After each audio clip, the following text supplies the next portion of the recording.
Hello everyone, welcome to study by Sandeep Rohila. तो friend देखिए, आज की क्लास हमारी क्लास नंबर 4 रहेगी। चार्टर एक्ट 1833 जो कि हमने प्रीवियस वीडियो के अंदर बताया था कि बहुत ही इंपॉर्टेंट एक्ट है ये इंडियन एडमिनिस्ट्रेशन के अकॉर्डिंग।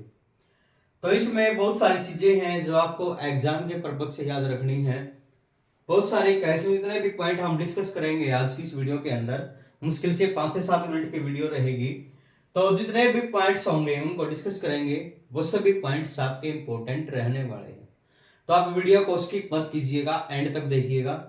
और जो भी कैंडिडेट हमारे चैनल पर नया विजिट करता है तो प्लीज चैनल को सब्सक्राइब करके रखिएगा एंड साथ में बेल आइकन को प्रेस करना मत भूलिएगा। तो चलिए वीडियो को स्टार्ट कर देते हैं। तो चार्टर एक्ट 1833 क्या था?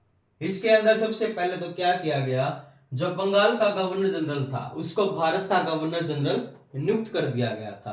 यानी कि पहले तो वो क्या था, बंगाल के गवर्नर जनरल सिर्फ एक क्षेत्र था, एक एरिया था, उस पे अपना अधिकार रखता था, उसके मतलब काम करता था जी, उसको अपने अंडर में रखता था। लेकिन अब क्या किया गया, इस एक्ट के माध्यम से बंगाल के गवर्नर जनरल को भारत का गवर्नर जनरल नियुक्त कर दिया गया।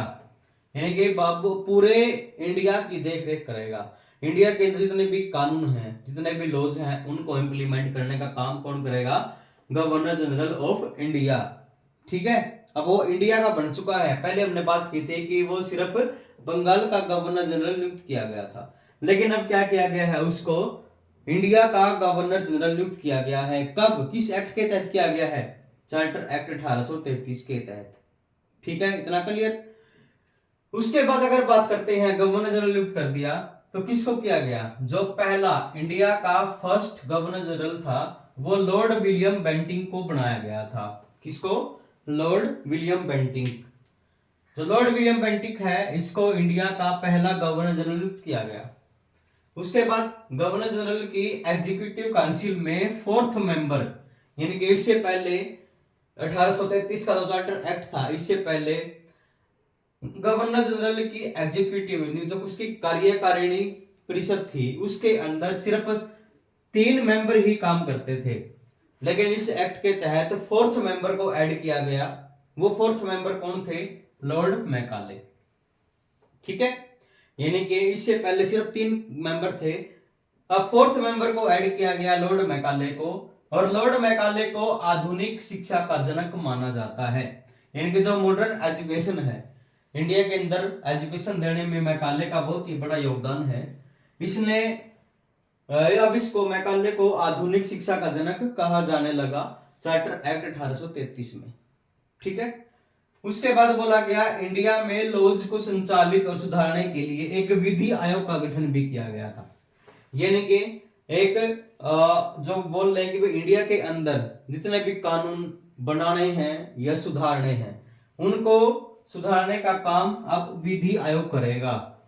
ठीक है ना, लॉ कमीशन करेगा। इसको हम क्या कह सकते हैं? Law commission. ठीक है, लॉ कमीशन है वो इसको इंप्लीमेंट भी करेगा और कानून को सुधारेगा भी। कौन? लॉ कमीशन के विधि आयोग। उसके बाद इसमें बोला गया है सुभाष कश्यप हैं, इनके अकॉर्डिंग भारत के केंद्रीय विधानमंडल की गंगोत्री कहा जा सकता है। किसको? इस एक्ट को, क्योंकि इसने बहुत सारे सुधार किए इसके अंदर।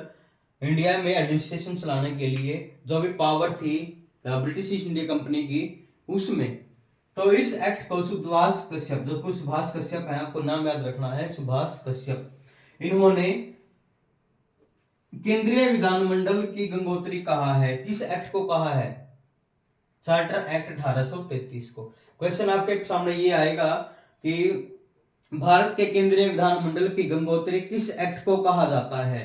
तो चार्टर एक्ट 1833 को। और किसने कहा था? सुभाष कश्यप ने। ठीक है, तो ये 1833 का हमारा चार्टर एक्ट था। बहुत ही इंपॉर्टेंट पॉइंट्स, जितने भी पॉइंट बने हमारे 1 2 3 4 5 6, तो 6 पॉइंट हैं। ये सभी के सभी पॉइंट्स आप एग्जाम के पर्पज से बहुत इंपॉर्टेंट रखिएगा और इसका स्क्रीनशॉट ले लीजिएगा, तो बहुत ही इंपॉर्टेंट है। तो ये वीडियो हमारी जो आज की थी चार्टर एक्ट 1833 की। अब इसके बाद हमारा क्या बचता है, चार्टर एक्ट 1853 का बचता है और 58 का। ठीक है, तो ताज का शासन है 1858 से लेकर 1947 तक का। नेक्स्ट वीडियो के अंदर हम उनको भी कंप्लीट करने की कोशिश करेंगे। तो आई थिंक दोनों एक्ट को हम नेक्स्ट वीडियो में कंप्लीट कर देंगे। उसके बाद फिर हम बात करेंगे हमारे कॉन्स्टिट्यूशन की। तो कॉन्स्टिट्यूशन हमारा कब बना था, किसके द्वारा बनाया गया था। ठीक है, तो कॉन्स्टिट्यूशन पे हम नेक्स्ट वीडियो के अंदर डिस्कस करेंगे।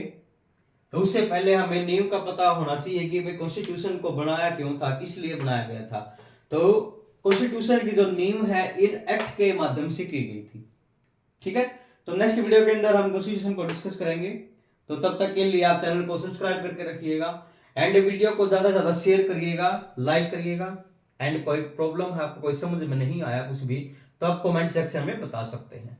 तो चलिए फ्रेंड्स, मिलते हैं नेक्स्ट वीडियो के साथ, तब तक के लिए थैंक यू।